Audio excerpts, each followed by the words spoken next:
Yeah, I think that's, yeah, the global citizen part.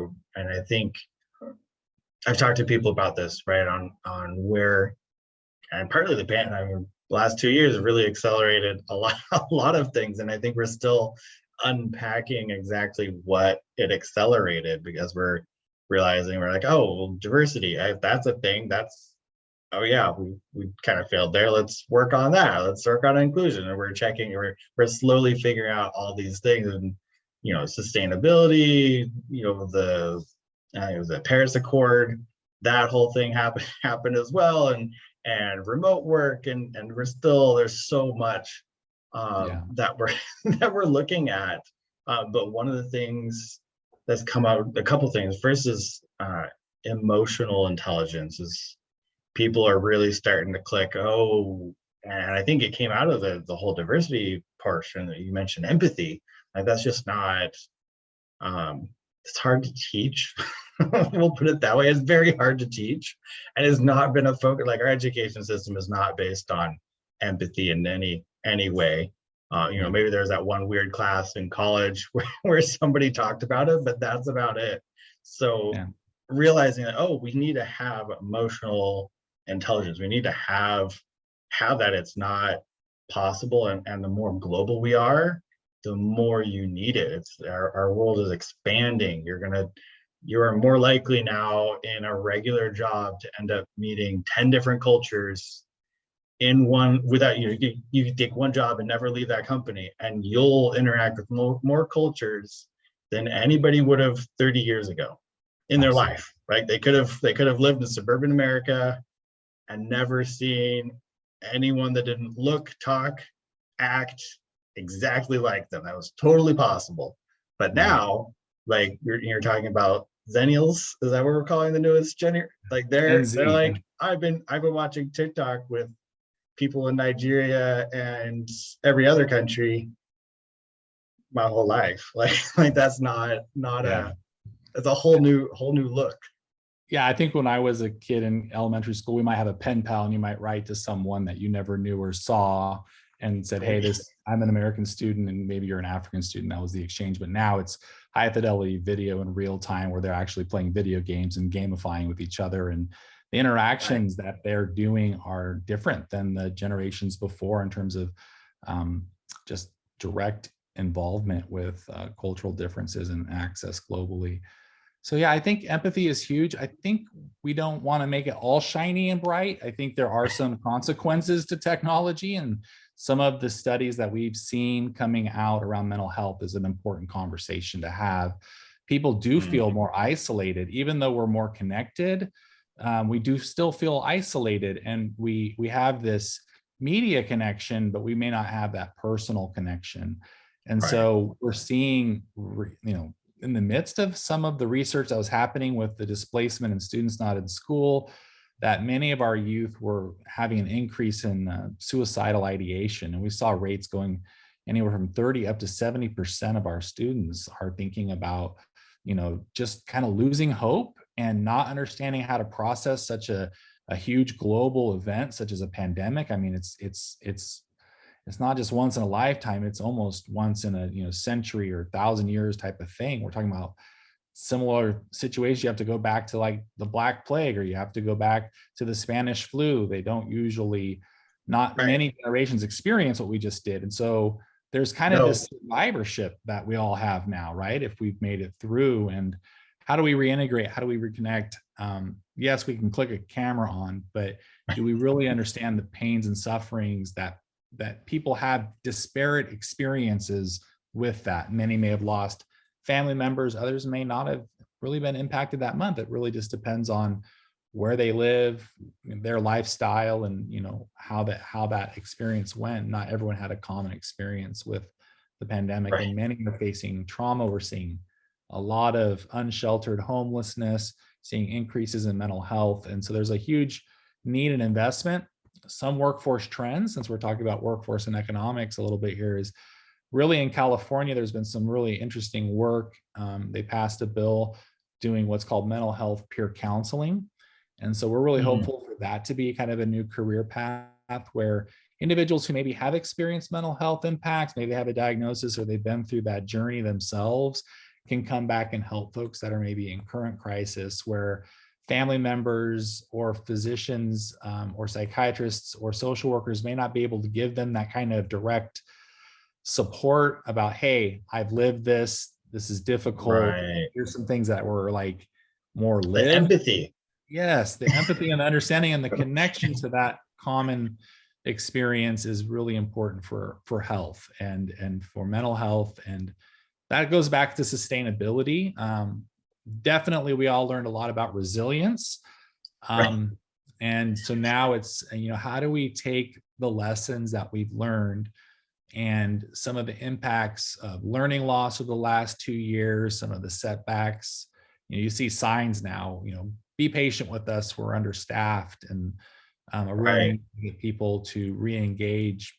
But I think as we kind of recover from this and we are really emerging into a whole new realm of live and work and travel and learn, and the doors open up, especially after having many of the borders closed during the pandemic. And the world's not a perfect place either right now. There's still a lot of humanitarian need. We have a war going on in Ukraine between Russia. So there's still the human nature aspect of all of this. Yeah, we're still humans. Yes, we're still human at the end of it. And so technology is not going to solve our imperfections as humans.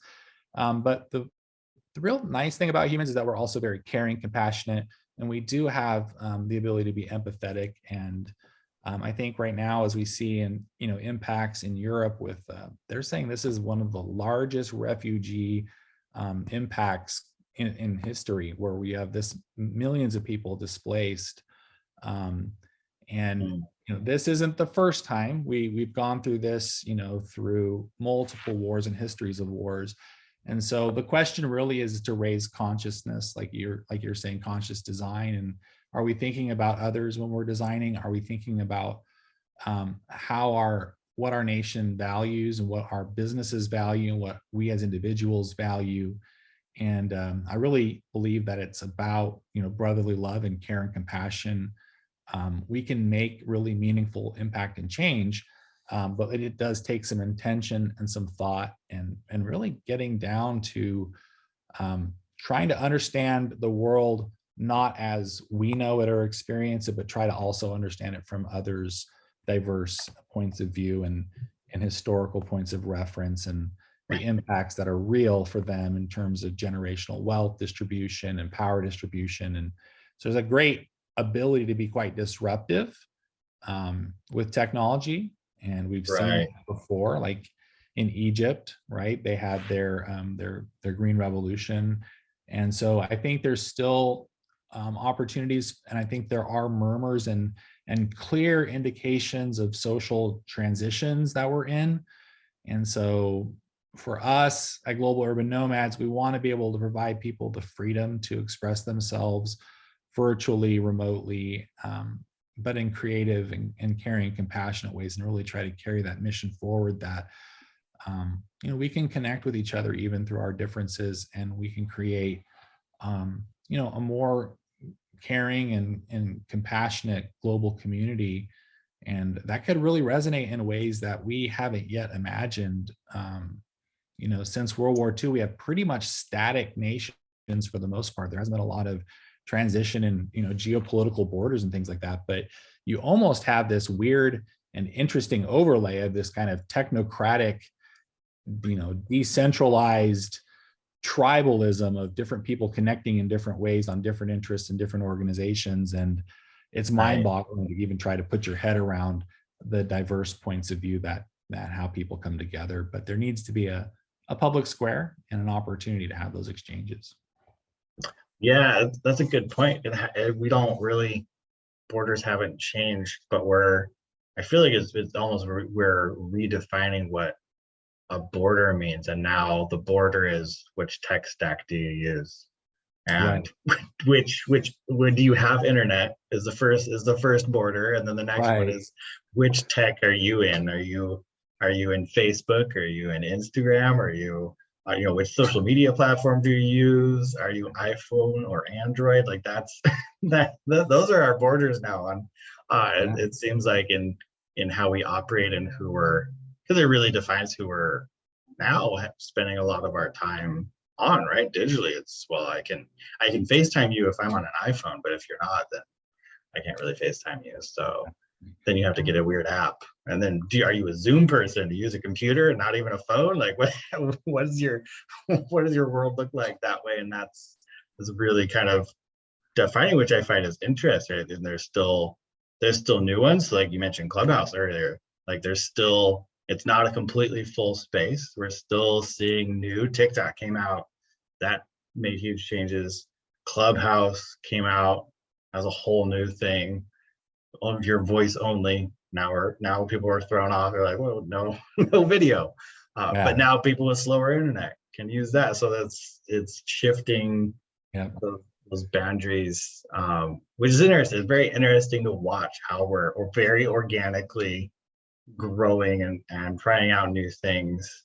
And the other thing you mentioned too was impacts. Like, and that's a huge part of conscious design that I'm putting out there as much as possible. The real root of conscious design is be aware of your impact. Like that is how you have conscious design. That's how you create anything consciously, is look at what are the impacts. How are you going to impact? And are you okay with the impact that you're going to make? Is it better than it was, or is this a negative one? Do you need to work on that? Do you need to make some changes?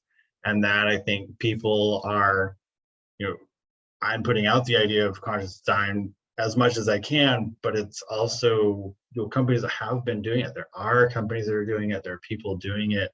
And I think it's that nobody's been really calling it to attention in a strong way, what that looks like, and that it's working, right? You can have the people planet and be profitable. It may be last, but you can have all three. You can do that. And that's been something I've been seeing, is that there's this shift towards not just, it's not just somebody going off and saying, oh, it needs to be sustainable only, or it needs to be social impact, but we're only going to do a nonprofit because nonprofit is the only way to make social impact. And now people are starting to shift over and they go, well, why don't we just be profitable and be nice to people? How about we just do that? I think that might be a good idea. And I feel like that's happening more and more. And it's also the self-discovery part, right? When you're talking about of re-educating of, well, who am I? What do I want to do? And asking those questions will allow you to go be nice to people because you're happy where you're at instead of stuck somewhere you hate, which is never good. Absolutely. I agree with you on the impact. Obviously almost every organization could go back to those UN sustainability goals and figure out which one am I impacting. It's very clear on how they measure those, and those can be reported up to the UN. And so organizations can take a very intentional conscious design about, hey, we're going to provide products and services, but we're also going to report out our impact as well. You're seeing emergent business designs like B corporations, which are called benefit corporations. They are for profit, but they make a certain commitment to a charter and a business practice around impact. And so you're creating a for-profit impact. The nonprofit's not the only way, of course, like you said, to make that impact.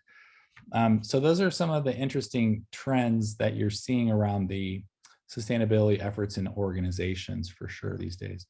So I think that we're kind of on the cusp of, recognizing, this is what I would say, any workforce, any economy, any exchange in economic terms is basically solving a problem.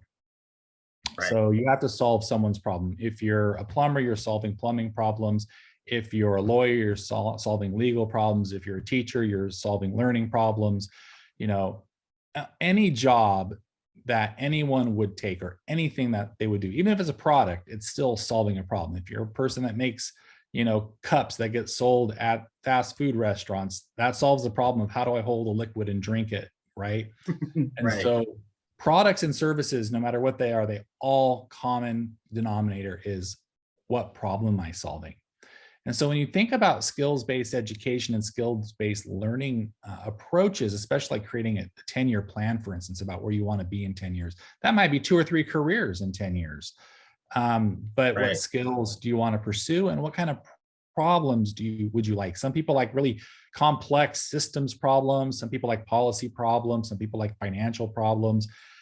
Some people like mortgages and they solve that puzzle for folks. Some people like to impart knowledge.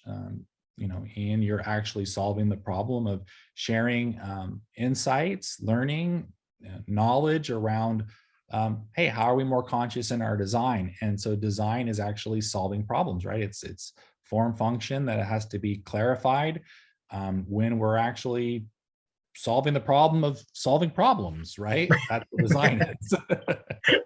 Yes. Yes. Yeah, but you have to solve the problem of how to solve the problem, and then you can Right. solve the problem. That's Right. all. It's not a one-step process. It Right. takes some effort. Yeah. So those are, I think, the things that we're looking at post-pandemic. I think it's time that we are more hopeful. I think we can look back and say, hey, we're resilient, we have survivorship. There is a unique global experience now, and this is the truth. And if you Yeah. travel as a remote digital native or even a virtual, native, and you pop on the line, I can ask any person now on this planet, hey, how did your experience go during COVID-19? And they will tell you their lived experience. It will be unique to them, but it will be a shared experience that everyone on this planet has. And that is a connection point that really brings us to brotherly love, right? That like, hey, we all suffered this in different ways, but we can carry that concern and empathy with one another. And then that allows us to really have more rich conversations, whether it be around conscious design, sustainability, entrepreneurship, or just day-to-day conversations and connecting with people like friends and caring for them as they go through changes, because COVID didn't stop, all the other negative impacts that people experience, and No, so we still have to no, it didn't pause everything. It paused some things, but not everything. not everything. Yeah. So people, I think the human experience for myself, it's one of imperfection, right? It is one of being humble, and humility is huge. And it's ironic that we don't pause and think that those words actually root core is human, right? Humility is human. Humbleness is, and if we live long enough, we will eventually, kind of lose that Superman thought or that invincibility thought that we may have in our early um, developmental stages. And eventually we come to realize that, hey, most of us are going to have to learn to be resilient through suffering, learn to be resilient through loss, not fearful of it, and actually brave enough to fail, right? Because that's really what entrepreneurship is to test and fail until you can actually find a workable solution. And it's not take a test and the test gives you the right answers, and No. it's, see all the above, or, I'm going to choose option A. That's not how, the work really happens. So there's a little bit of disconnection between, traditional education where we do exams and quizzes and we do knowledge acquisition, which is really linguistic development, to actual skills based, which we use those linguistic skills, but fundamentally there are actionable behaviors, right? What we call competencies or performatives that people need to learn. And some people are really proficient at it. Like, some people can, ride a motorcycle and do triple backflips on that thing. I wouldn't even start to try to practice because I don't want to take the first crash. Nope. I'm good. I'll stay on the ground. Yeah. Hey, it's Ian here. So glad you're enjoying this episode of Conscious Design. If you want the full scoop on conscious design, what it is, how we do it, how you can do it, then check out our book. We wrote it so creative entrepreneurs like you can code social and environmental responsibility right into your brand's DNA. You can download the first chapter for free. Link is in the description. Enjoy the rest of the episode. Don't forget to like, subscribe, and share. Yeah, it's an interesting world we live in right now, for sure. And we're still unpacking. We're unpacking it, but things like what you guys are working on is, helping give that guidance of let's take everything that we've learned, we've experienced it. It's been traumatic. We acknowledge it, and let's move forward in a way that makes things better long term. And I think having a bit of a timeout for us all gave us enough time. We're like, we should improve things. Actually, we should. Let's do that. Yeah. And now there's more and more people going, yeah, let's make this better. Let's improve. Let's Yeah. figure out what we want to do. And maybe that's not a 9 to 5 at a factory. Maybe there's something else you want to do that you're way happier at it. Or maybe you do want to sit in a factory and make the same shoe over and over again because you're okay with it. Like that's you're like, no, it's totally fine. I'm gonna go. I do stuff on the weekend. That's fine for me. Exactly. Maybe So you're a musician and you really just go to work so you can play in the band on the weekends, right? I exactly, think what we probably learned the most is the importance of relationships and how important social engagements really are for us and our mental health and our community and our need for connectedness, and our need for belongingness and inclusion. It was really, really clear that it wasn't great to be isolated like that and to have a limited social engagement. I think that right. was probably the biggest awakening. So yeah, I think now as we come out and we re-engage and we rebuild community, I'm really hopeful that that we do kind of dissolve these false boundaries that we create, that because we're different we have to be apart, rather than because we're different it's interesting and I'd like to learn more, right? It's totally different way of approaching it. So Yeah, I think we can gain by sharing our differences and not othering each other, right? And seeing that way, hey, fundamentally we are all of one human race who have definitely different experiences culturally, racially, economically, and such. But at the end of the day, there is a common core and connection that we are, in fact, in my belief, one family. And so if we act accordingly and we don't think in terms of fear, or of we really recognize that the universe's nature is both generative and regenerative, even though at the same time it's degenerative through entropy, right? All of that's quite weird to it's think got to do about, but both. It's a how to circle. do both. It's a circle, right?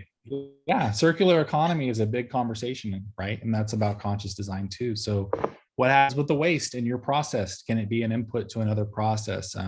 Ecologically speaking, that's really how the universe and nature works. It doesn't Yeah, waste any energy, it just there's transfers no it. waste. So yeah, so how Only do we human stop? waste is a human idea. Yeah, exactly. Yeah, I Yeah. agree. We might have to rethink how we understand our concepts of waste and whether or not we see value in even in the exchange of what we would discard, whatever that might be. Well, yeah, as a crazy example, I saw. I don't know if you've ever seen pictures of like aircraft or ship graveyards, and it's just acres and acres, thousands of airplanes just sitting there. And if you were to like, and it's treated as garbage, like, well, it technically costs too much to like recycle and break it down, I guess is the theory.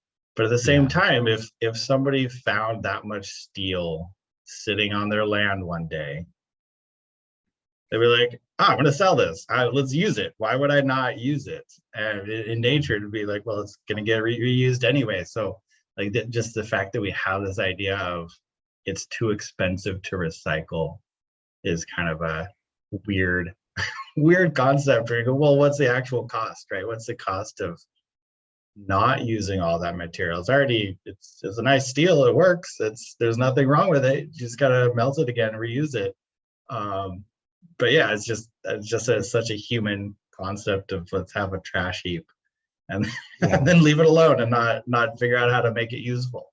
So yeah, I yeah, think it's great that people are starting to fall out of that and go, let's use that. And I've talked to more and more companies that are like, oh yeah, we figured out how to use this industrial waste and now we're making a product out of it and yeah. it's useful, right? So Right. it's Yeah, happening. that's where your conscious design comes to place from the beginning, thinking about what happens to the tailings and the waste and where do they go in for next inputs. It's really pivoting from just pure economic supply and demand exchange of value and to really a more systemic or systems based thinking around ecologies. And that's really at the Mhm. heart of sustainable conversations. It's recognizing that everything is an integrated whole. And it's really sometimes about periods of time that we experience things, because we might create more waste, or we might create effects in terms of CO2 emissions that can change the climate. Well, the long term is that the planet will figure it out for us. It's not really like partial to whether humans exist or whether cows exist. No, it'll be fine. It'll be just fine. Yeah, that was somebody else was like, yeah, the Earth will be just fine. It will figure out how to remove the problem. Like that's and so the solution for us is to not be the problem, so that it's still hospitable for us to be here. It's an existential problem for us, but not for the planet per se. So the planet may just try to correct us if we can't really learn to coexist with nature and with each other socially. I think that's really the heart of it. And how equitable and how much can we share? I think there's these false beliefs around scarcity in certain economic terms, that there's not enough, and therefore that's where value comes. And that's where money and power of exchanges come into play. But fundamentally, it's very simple to see nature in its terms, which is you could put a seed in the ground, it's going to create a tree, and every season that tree is going to produce thousands and thousands of seeds. Right. That is not scarce, right?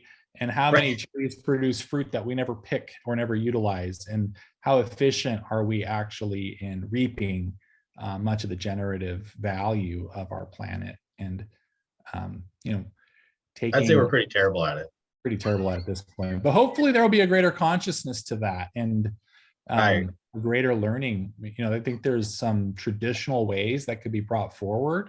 We tend to this is my own bias. I'm a technocrat, right? I grew up with a computer and I've worked on computers and digital skills my whole life. I tend to think of myself as a techie. I'm in education. I've taught online. I've traveled teaching online. I've worked in digital service and government, creating big technological projects to solve problems like taxation and education effectiveness. And at the end of the day, there's just some things that I don't know about, like, how to plant an effective crop that would actually feed my neighbor, right? So I don't have that essential skill of just like managing that most basic need. And I think if we really can understand, even from second and third world countries, which are more maybe agrarian based, or maybe closer to not having that kind of pure techie mindset, we can get back to some more kind of global understandings about technology is just a tool, right? And nobody worships their shovel, right? But there not is that I know of. not that I know of, right? But some of us tend to, and I do at times, think that technology is this great solver of all things. But in the end, it's how do you use that shovel? Is it just sitting in the shed, or is it out there in the field? And are you trying to use the right tool in the right ways to create and maximize that harvest for folks? Right. Yeah, I think that's a great example tool, right? If you give somebody a toothpick and tell them to dig a hole, it's not going to work out too well. They need a shovel. They need a shovel. They need something that's going to actually work. And I would totally agree. We've reached this. We all believe that tech is great and must be able to solve, right? And especially living in LA, so many people are like, I'm going to solve it with an app.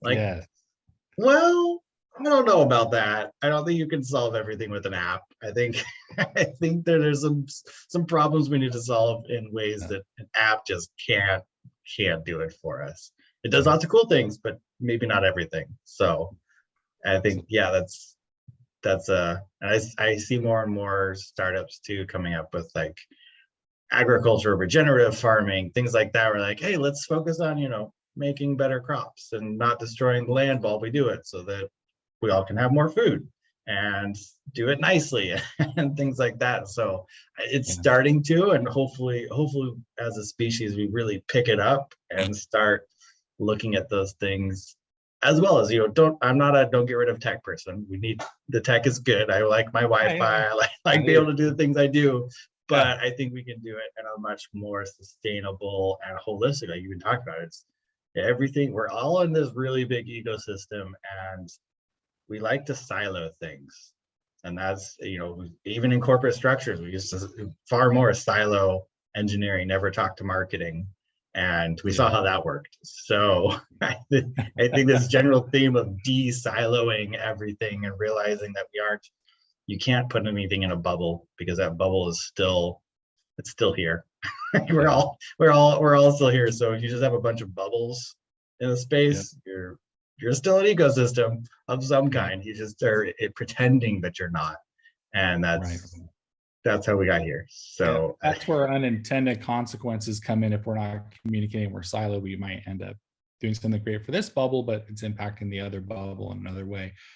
I think Cabrera, he's a theorist around systems thinking, and he broken it down into some different basic things: distinction, relationships, patterns, and DS and systems. Yeah, so distinction, systems, relationships, and pattern. That's his DSRP model.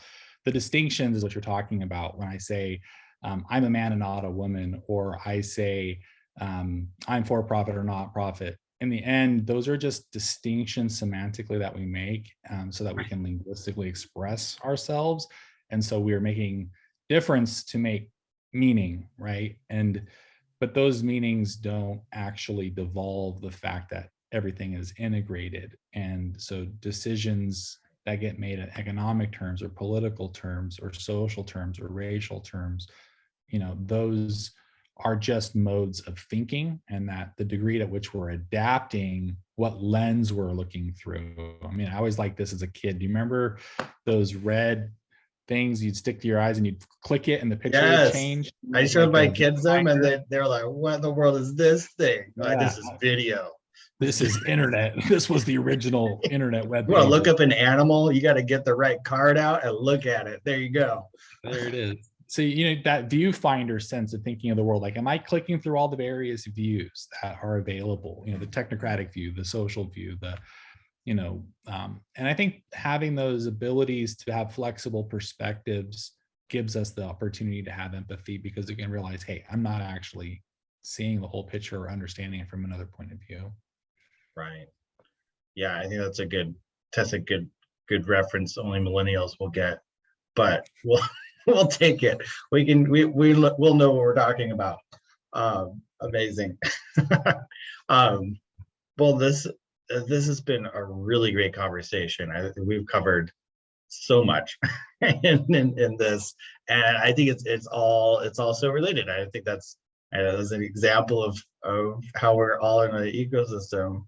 We can't really talk about one of these things without really talking about the whole picture, and we can't bubble things. And that's hopefully that's the takeaway that everyone gets, is this bubble mentality needs to go away. If you want to think about your career or say sustainability, like they're all together. Like you cannot isolate it, and we shouldn't, and we can make better decisions. Like you just mentioned, we can make better decisions and not negatively impact other people accidentally if we're not aware of it. So yeah, this has been amazing talking to you. I appreciate you taking time out of your day to do this. And for anybody that's wanting to connect with you guys, work with you, and what's the best way to find you guys and start working with you? Absolutely. So our website is www.globalurbanomads.org. And you can, of course, reach out to me. I have a pretty great LinkedIn profile. So I'm of the generation that really liked LinkedIn.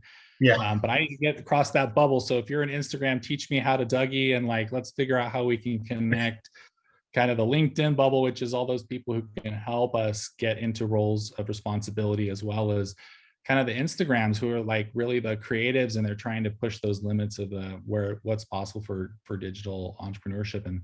And let's try to break down those filter bubbles that we all live in, and really embrace diversity, equity, and inclusion, be mindful of our need for sustainability, and really appreciate each other's for our resilience and surviving something that is really once in a few generations type of experience, where we live this together.